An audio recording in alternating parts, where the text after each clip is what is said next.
Whenever we make any choice, there's a chance that it could go wrong. That could be eating some questionable leftovers, getting drunk married in Vegas, investing in a business, or just stepping outside without an umbrella. A foundational part of childhood is learning how to take responsible risks and accepting the fact that not only are they just a part of life, but that they help make it meaningful. Even if we could live in absolute safety all of the time, I don't think we'd want to, because it would be pretty boring. After all, taking risks is how we make new discoveries, build relationships with people, and push for meaningful change. Okay, so that's all fine, but some risks are really scary or even life-threatening. When I get worried about something bad happening to me or somebody that I care about, it can be a big comfort to learn about how likely the thing that I'm worried about actually is. And I think most of us do this. In everyday life, we understand risk as a function of probability. In the one statistics class that I took in high school, I did not do well on the probability unit. Granted, nobody did because it wasn't taught well. Did that stop my teacher from getting up on his soapbox and basically calling all of us lazy scum? No, but don't worry, I'm totally over it. So given that I research disasters, it's a pretty good thing for me then that risk is not just about probability. Probability is part of it, and the language of probability can be a helpful way to communicate threat levels, but there is way more going on under the hood. So that's what I'm going to talk about today, because if you understand what creates risk, you'll be able to think more effectively about how to reduce it for yourself and the people you care about, which is becoming increasingly important in a climate change era. We'll start with the basics, and then once we have a good foundation set, I'll go into how you can apply this knowledge to your everyday life. When we think about the possibility that something bad could happen in the future that we might want to plan for now, we usually think in terms of if. If my loan doesn't get approved, if my kid gets sick at daycare, if I get into a car accident, yada yada yada. And most of the time, this is a perfectly reasonable way to frame things, but disasters are different. And remember, in my last video, I covered exactly what disasters actually are, how they're getting worse because of climate change, and importantly, how there really is no such thing as a natural disaster. So if you need a refresher, go back to that video because I'm going to build on some of those concepts. With disasters, it isn't a matter of if, it's a matter of when and where, because disasters run on a cycle. Let's start with when a disaster occurs, and I'm going to use wildfire as an example just because that's what I grew up with. You'll have a response to that fire, which will include things like deploying firefighters and air tankers, getting evacuations done and doing sheltering, basically everything that happens to deal with that situation as it's unfolding. Usually response is the shortest phase in the disaster cycle because most isolated incidents are over within a few days or weeks, but there are some caveats to that. As things calm down, we transition into the recovery phase. This is where funding might get allocated, reactive policy might get passed, people will clean up the wreckage, try to get back on their feet. Maybe they're rebuilding homes or maybe they're moving somewhere else. But more often than not, it takes years. And many people, unfortunately, will never fully recover from a disaster. In the process of recovering, people will have questions about what went wrong and what can be done better next time. Mitigation, then, means accepting the fact that an incident like this will probably happen again.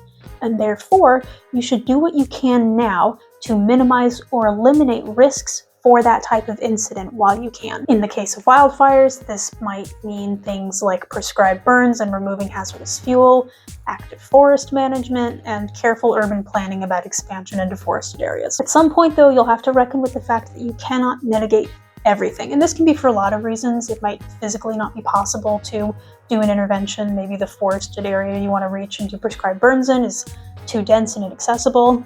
There might not be the budget for these kind of interventions, and there might not be political will. So the next best thing is to be prepared for the risks that you cannot mitigate. This could mean stuff like investing in firefighters and equipment, improving early warning systems and evacuation routes, or just installing fireproofing and defensive measures on buildings. And then eventually, you come around to the next incident. Ideally, these phases should inform one another. You try to learn from what happened during your response phase so that while you're recovering and preparing for next time, you're not just setting back to a system that has already failed under pressure before.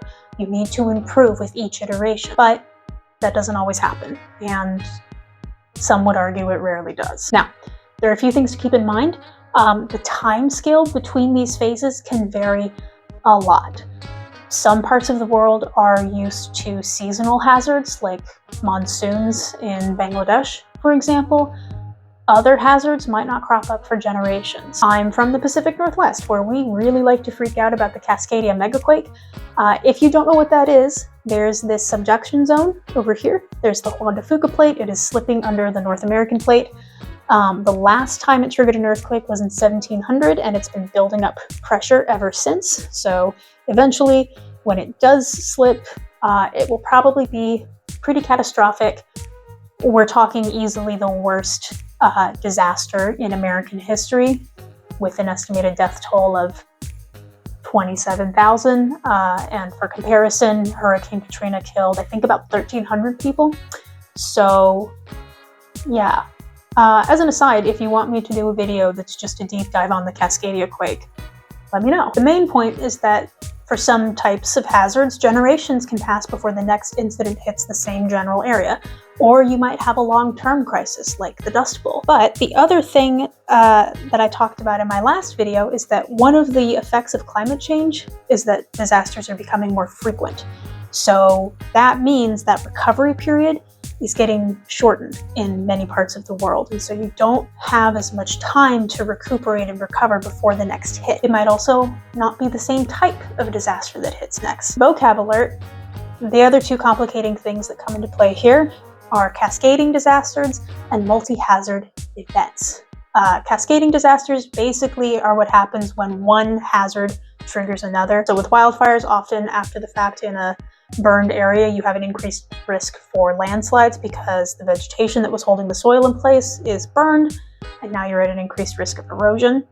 Multi-hazard event is just when stuff stacks on top of one another. So during the peak of the COVID pandemic, this was really difficult because that meant that you had firefighters getting sick with a disease that affected the respiratory system during one of the worst fire seasons of recorded history. So things stacked up. All of this together, again, means that increasingly communities do not have the time and resources to brace themselves for the next hit.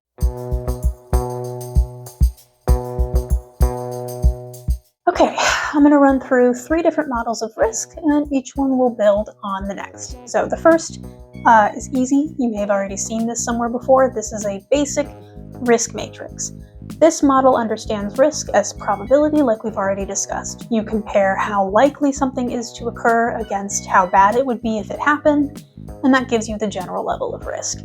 I think businesses tend to use this a lot to guesstimate financial risk, because that's really what this is good for. It's a way to eyeball this stuff, but it's not very precise, and it's just reducing risk down to 2 variables that are really difficult to measure. So in a pinch, this is fine, I guess, but we can do better. That brings me to Crichton's triangle, which I briefly covered last time. If you don't remember anything else from this video, I can live with it being Crichton's triangle. It's pretty useful because it gets the core elements that we need and goes beyond that probability setup that we've had before. In this model, risk is not merely probability, but a culmination of these 3 factors. The hazard is what you might normally think of as the disaster itself, the potential for the flood, fire, earthquake, whatever. Exposure is how much you're exposed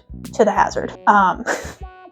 This is a dumb story. When I was a kid, I had this science brochure pamphlet thing that had a section about Mount Vesuvius and Pompeii, and it really freaked me out as a kid to the point where I was terrified of volcanoes for the next 2 years. So much so that I looked at a map of the US and I told my parents, we need to move to Kansas because there are no volcanoes in Kansas, and so we'll be safe.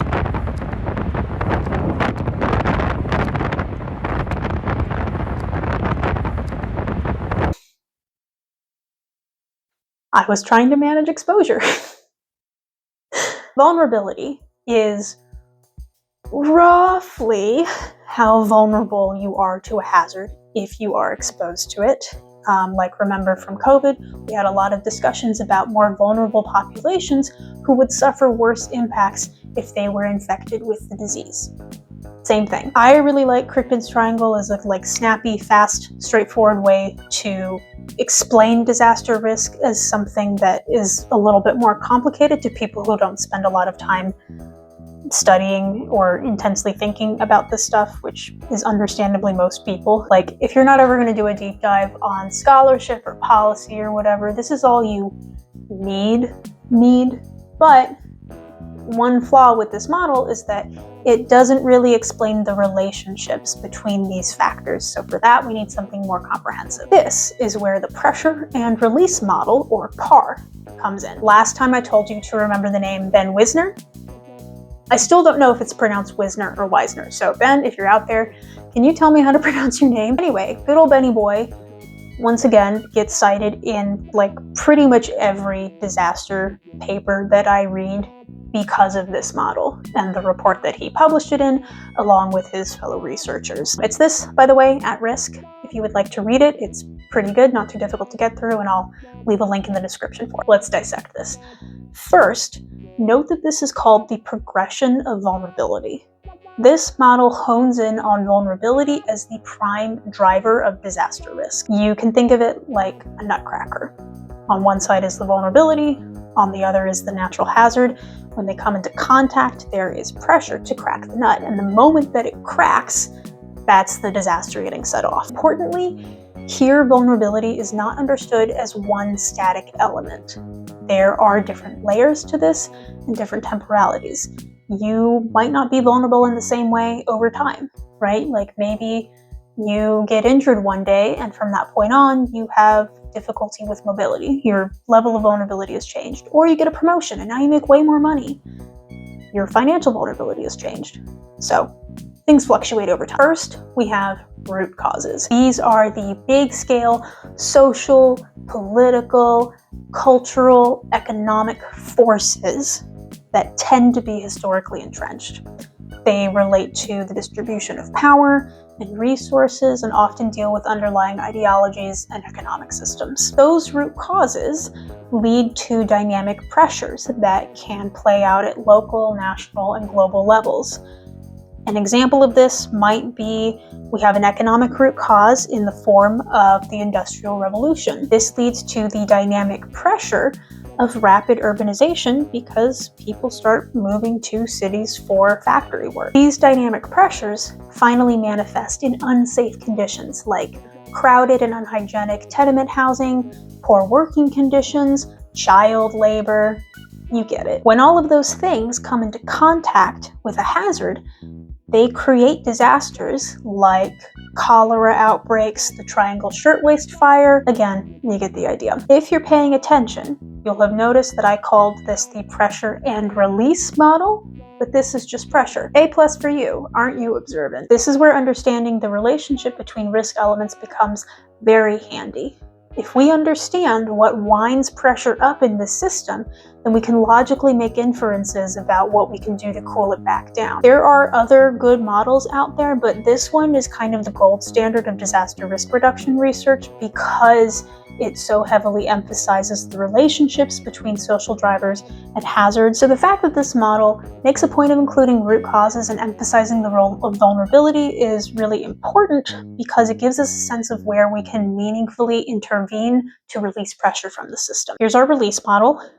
This time we'll start with hazard mitigation. These are ways of reducing or defending against certain hazard threats. As you can see, it includes the typical things you would expect, like flood defenses, mapping systems, vaccination for public health hazards. As a rule of thumb, these measures tend not to get too much into social dynamics. They're more concerned with buttressing against physical things. The next most pressing thing to address are turning unsafe conditions into safe conditions. In our factory danger example, this would include worker safety regulations. Then we move down to reduce those dynamic pressures. This might be focused urban development to get rid of crowded, unhygienic tenement housing, investing in education, maybe some public health measures to tackle air pollution. Then we arrive at root causes that we need to address. What ultimately created these unsafe conditions in the first place? Well, maybe the corporations had too much power, so perhaps we pass some laws to cut down on that. And while we're at it, maybe we offer some social support services like public housing, or, I don't know, a universal base income so that employees have a little bit more leverage with their employers. Accomplishing those things requires challenging the assumptions that we hold about power, wealth distribution, health, culture, and maybe even religious ideas. This way, we promote the progression of community safety and release pressure from the system. That way, even if the hazard does still occur, it's happening in a context where it's easier to maintain control over the situation so we can reduce fatalities and injuries and damages. Achieving those conditions generally gets called resilience building. Resilience is another one of those big, expansive concepts and topics that I want to go into more depth later. It has a good foundation and it can be useful for lots of things, but it has also become a bit of a buzzword, especially in sustainability spaces. So I think it's worth taking an in-depth look at it to make sure we're checking what assumptions we're making. The other thing I should point out is that here I have mostly been focusing on disasters that are caused by natural hazards, but all of the stuff applies to man-made disasters too. And when I say man-made disasters, I do mean things like chemical spills and nuclear meltdowns and all of that fun stuff. But that also includes things like state-sponsored violence and conflict. So bear that in mind for no particular reason at this point in history. One of the reasons that the PAR model is so helpful is because it can almost function kind of like a checklist for how to reduce disaster risk, sort of.